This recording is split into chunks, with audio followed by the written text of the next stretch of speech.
Déterminons donc les points fixes de la fonction f.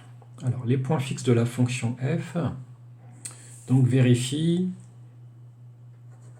l'équation f de t égale t. C'est-à-dire t carré moins t ln de t égale à t.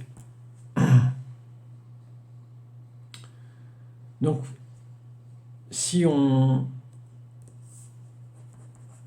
regroupe, on a t carré moins t ln de t moins t égale à 0.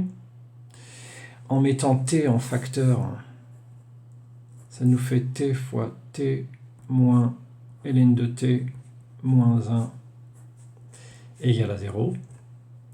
Et puisque t doit être strictement positif, ça nous donne t moins ln de t moins 1 égale à 0. Bon. Et l'énoncé proposait d'étudier cette fonction-là.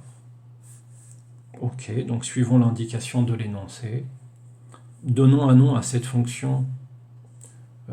Notons, voilà, g de t égale à t moins ln de t, quel que soit t appartenant à l'intervalle 0 plus l'infini.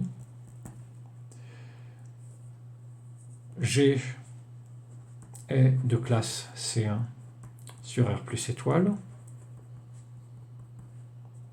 G' de t est égal à 1 moins 1 sur t. Puisque ce n'est pas une somme de nombres positifs, on va mettre au même dénominateur t moins 1 sur t. Le signe de t moins 1 est facile, donc on a le tableau suivant. Donc t G' de t. On va en déduire les variations.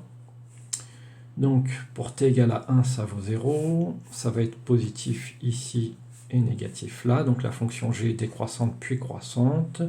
Si on calcule g de 1, ça vaut 1 moins ln de 1, c'est-à-dire 1. Et maintenant, on voit que on avait, si on reprend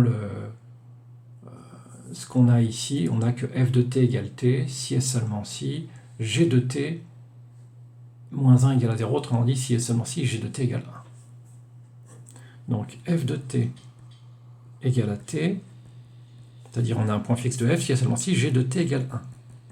Et on voit que g de t égale 1 si et seulement si t égale 1. Donc on a trouvé que f a un unique point fixe qui est 1. Donc la suite UN converge vers 1, puisque c'est le seul point fixe de f.